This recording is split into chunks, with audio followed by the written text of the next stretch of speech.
All right, you guys. Our next presenter is going to be talking about telehealth, and it's Dr. Shadi Ireifej. Oh man, I'm sorry. Good attempt. There you go. Thank you. Hi everybody, thank you very much.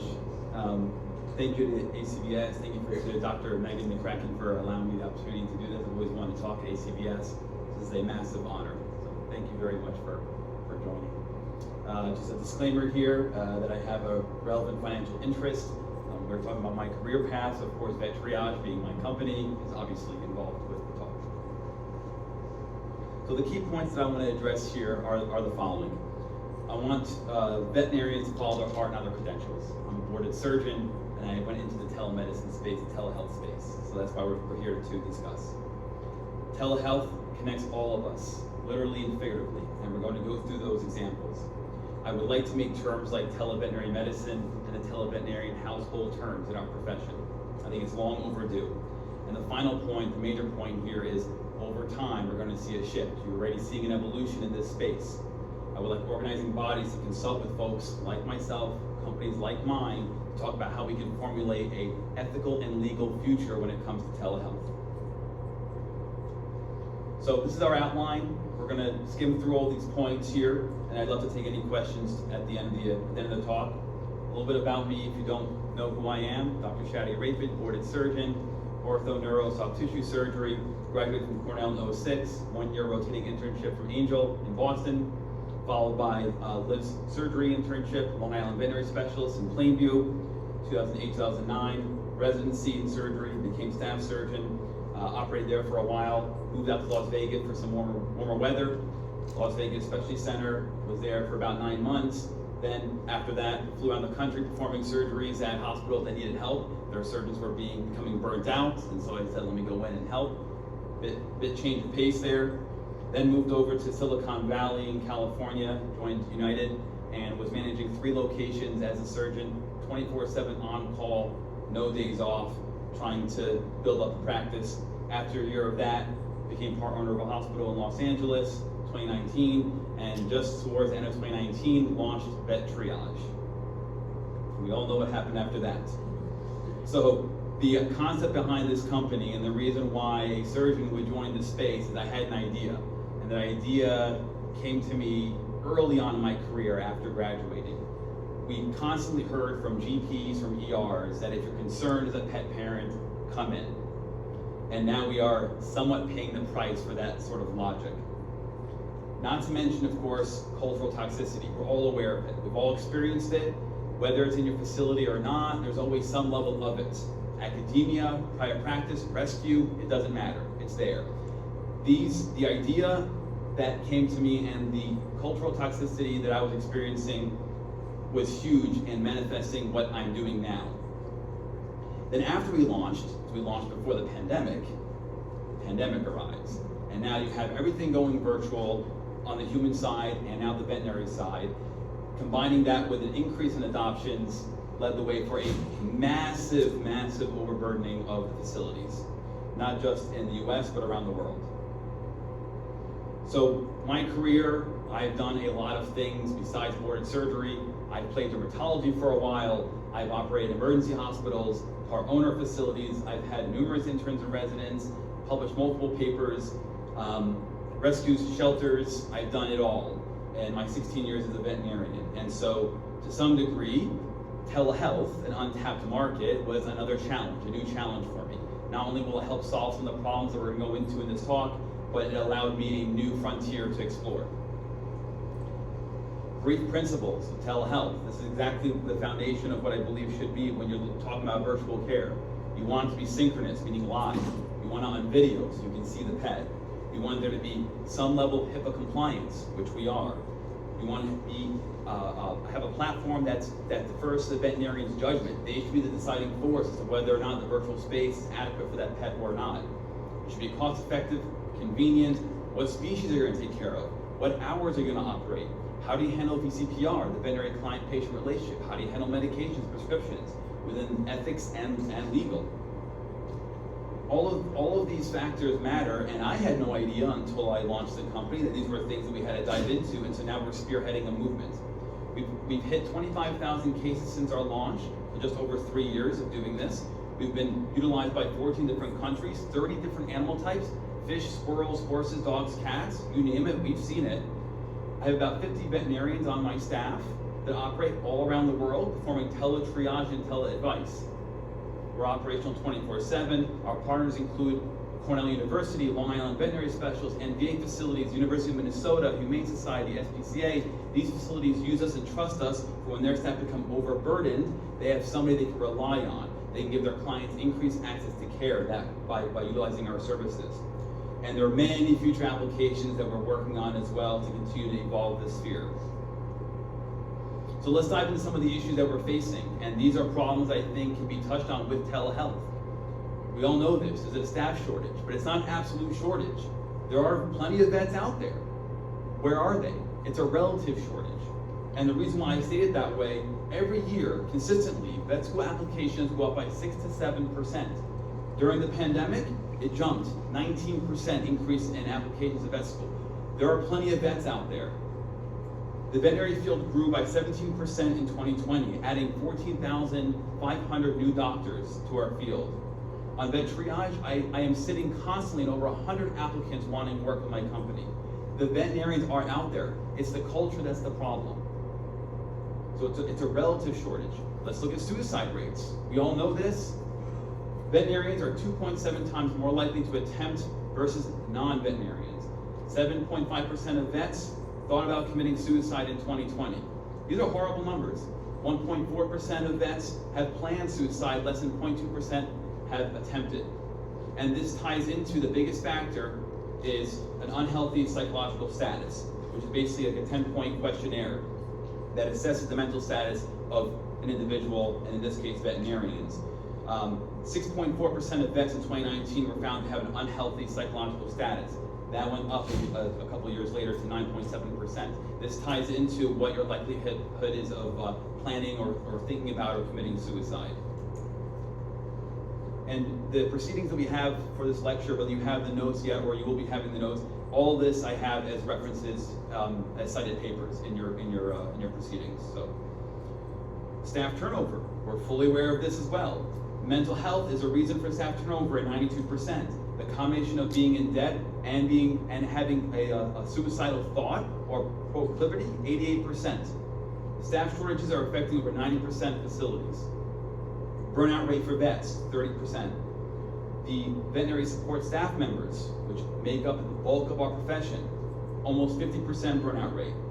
The average veterinary team experiences 23% turnover annually, versus in other industries, half that. We have double the rate of turnover compared to others.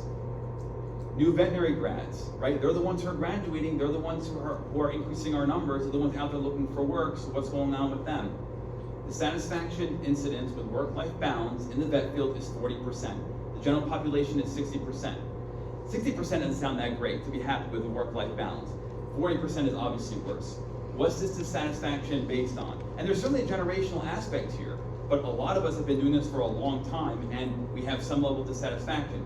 The vets don't enjoy work, they don't find it invigorating, and they have personal conflicts with at least one colleague at work. We all know this. You can all think of examples in your facility right now where you're like, yeah, so-and-so is a big pain to me and creates issues with the culture.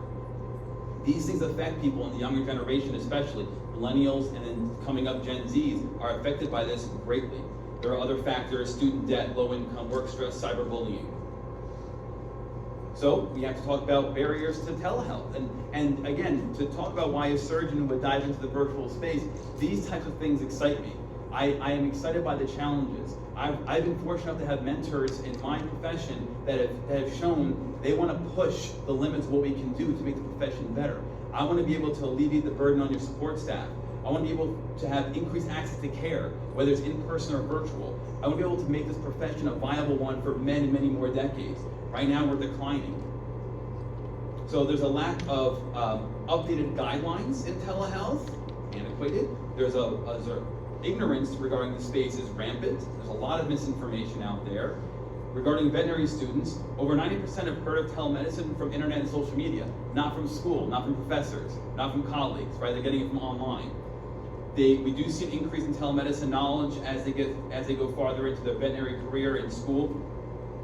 The exposure in general is low, hence why you're here at this talk. And one of the biggest issues that concerns young people, young veterinarians, is privacy. Again, HIPAA compliance. They're not sure where that falls. The legality and confidentiality part of this that people are afraid of. Misdiagnosis conceptions. In human medicine, studies have shown there's no increased risk of missing issues when you do things virtually. This is a study from 2014. Traditional care veterinarians agree with telemedicine recommendations over 80% of the time. We find the same thing with vet triage as well. We get feedback from our partners. And you'd be surprised how often your list of differentials are on point compared to when they see that client in person. Sorry for the verbose nature of these slides. When you look at overall barriers, a lack of client adaptation. So on the human side, it's fairly clear. Clients actually have a high satisfaction when they're seeing their doctors virtually.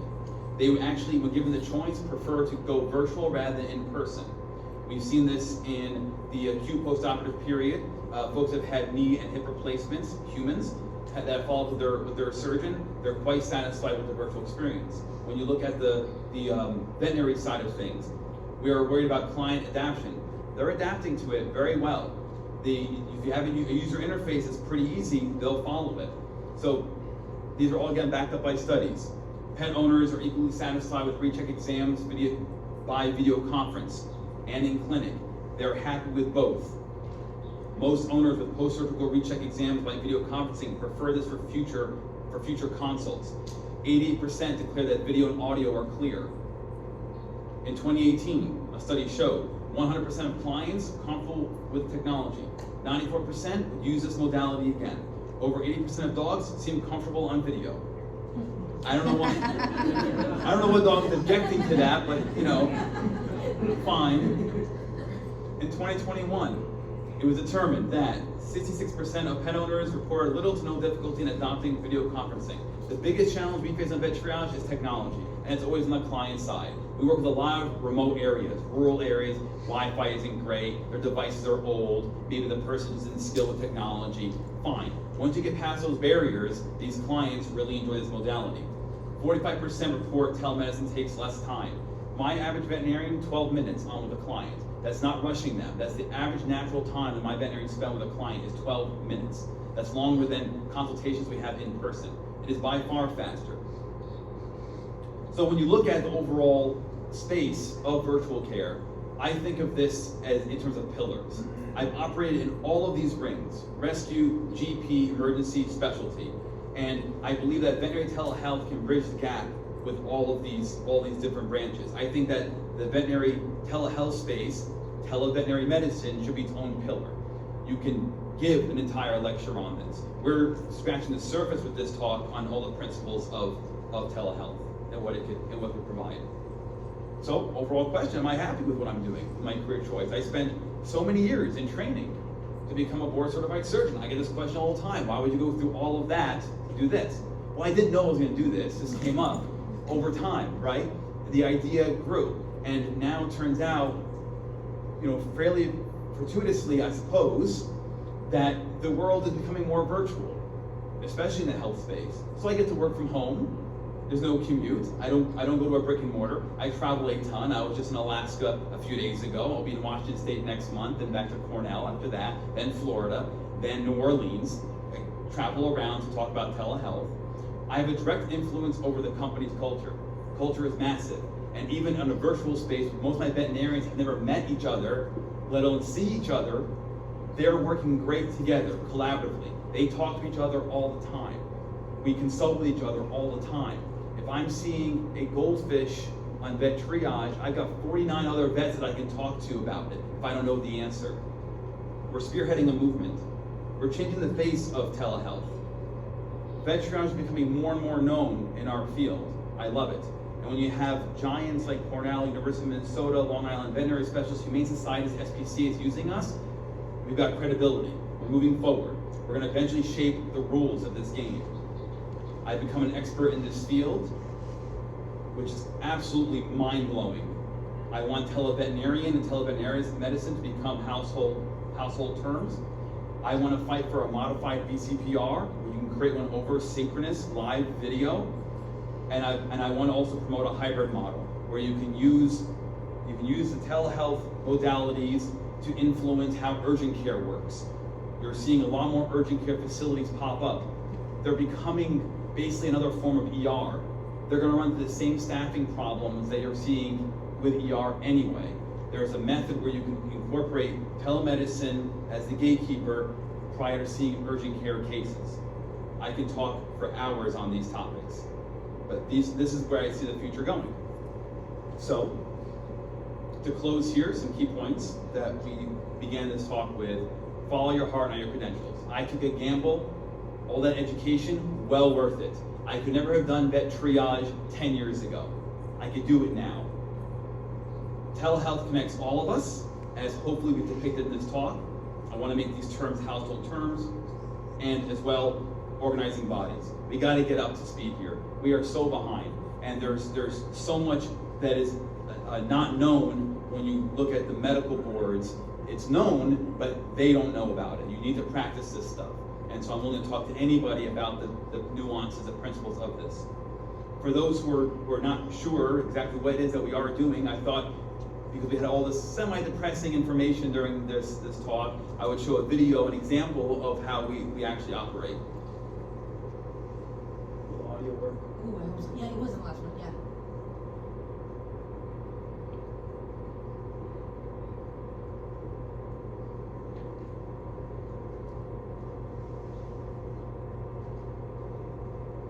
Hello there.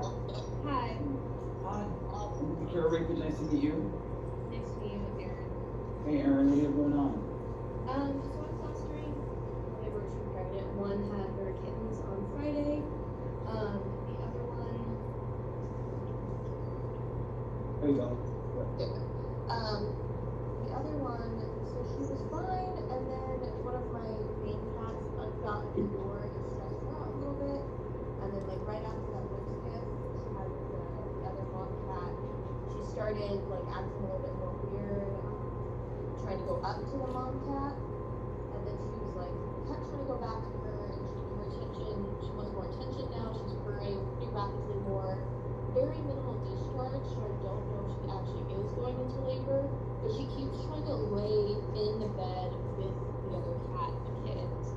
So I'm just, did maybe the stress just cause something, or is she in labor? Do I have to worry about? Gotcha, okay, alright, cool. How old is this one? Honestly, I have no idea who got them from. This is gonna be this cat's third litter.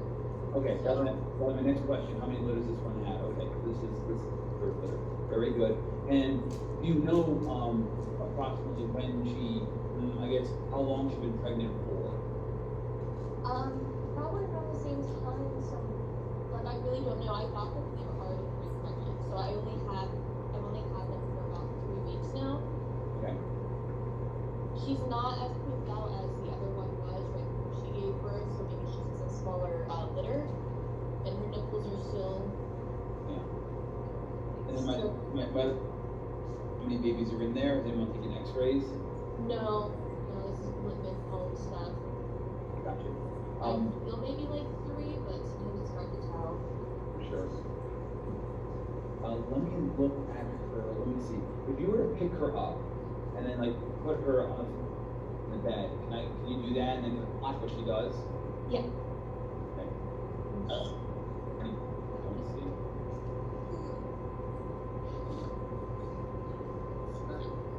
No. Is not any medications or supplements? No, she's not on anything. She's on kitten food and then wet food once in the morning, once at night. She's going back to her bed, but earlier she just kept trying to go back to this cat and her kittens right there.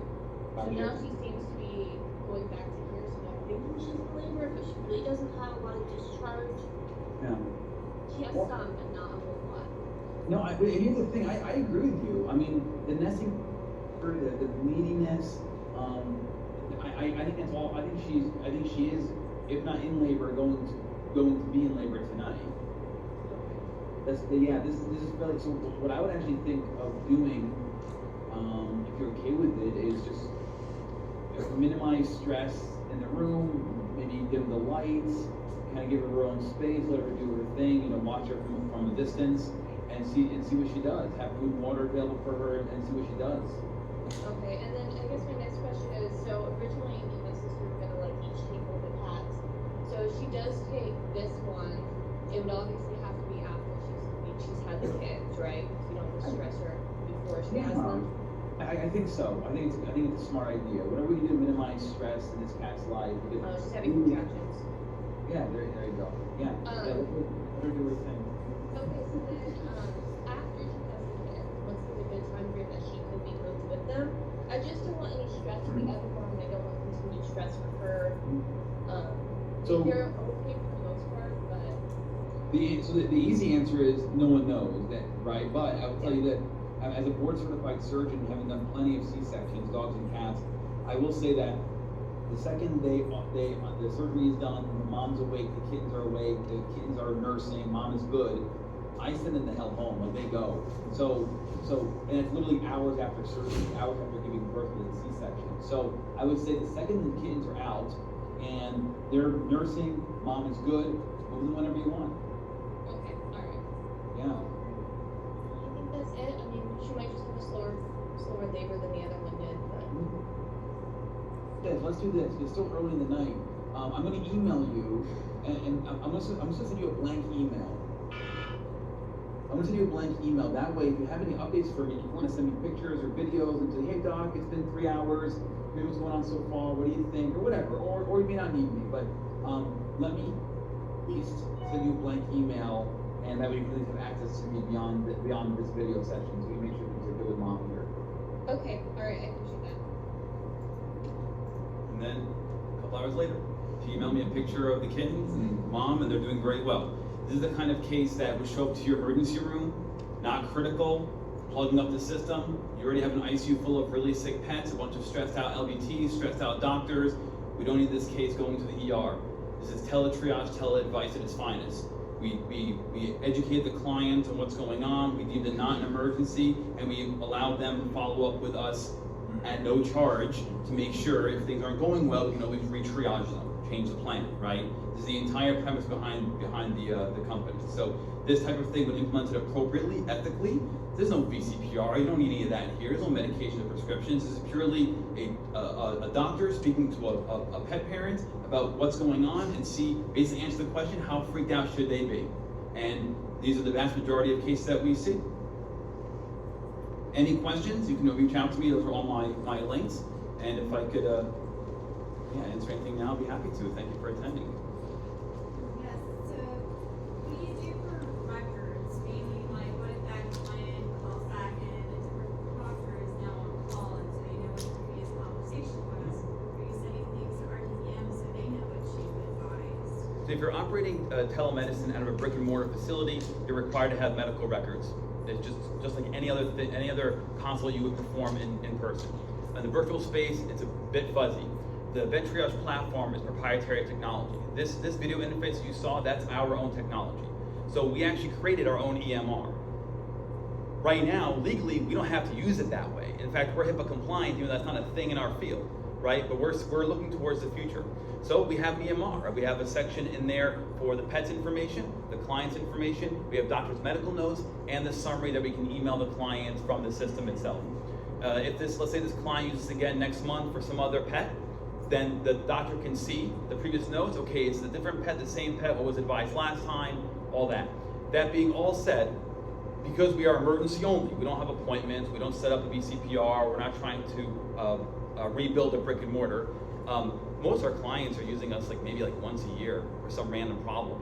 We're not seeing repeat clients. There's a small number that come back, but it's your typical 21-year-old cat that's got a bazillion problems, an old lady, she lives in an island, has no access. Those are the people that use us a lot. But the majority of our clients, 99%, are one-time deal. But yeah, we have medical records in there. And eventually it's gonna go that way, where you're going to be required with third parties or whatever category you want to put us in to have actual medical records. Because this is veterinary owned, I am operating it with the standards that I feel are the highest when you compare it to brick and mortar, but I'm not trying to redo the brick and mortar process, right? That doesn't make any sense to do it that way. Yes? How does like a state regularly license your Yeah, so the vast majority of statutes, both in the US and Canada, and some that I've reviewed overseas, they will state something like, if you're performing telemedicine and in the event of an emergency, we're going to defer to the judgment of the veterinarian, right? And these aren't appointments, these aren't scheduled consults, these are all emergencies. The client is seeing what they perceive may be an emergency, and they're accessing us under that pretense. Because of that, my veterinarians, as long as they're licensed and in good standing somewhere, right, a credible institution, and I interview and hire them myself, so I know where they come from, then they can operate in this manner. So we are effectively performing telehealth in the event of an emergency, which again, by definition, that is teletriage, teleadvice. Any other questions?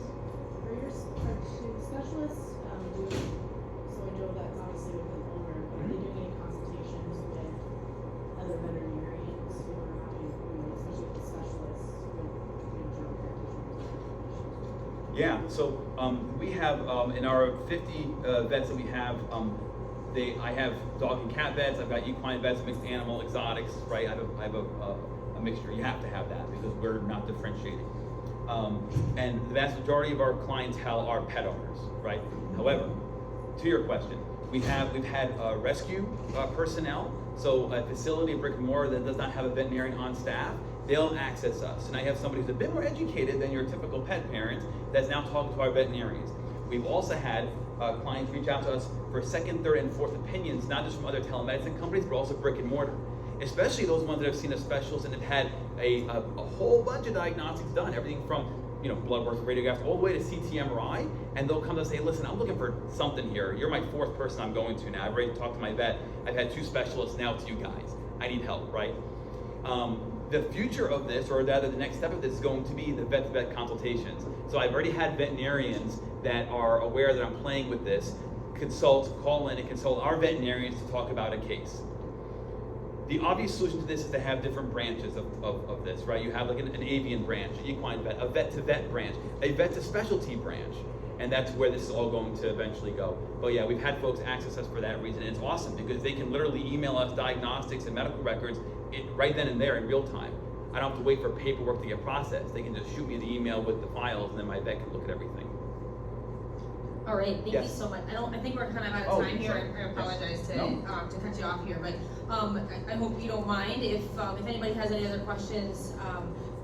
If it's okay if they find you during the meeting and ask those, And I do have appreciate you guys. flyers to hand out as well if anybody wants to pass on to their hospital. Thank you for your attention. Thank you. Thank you.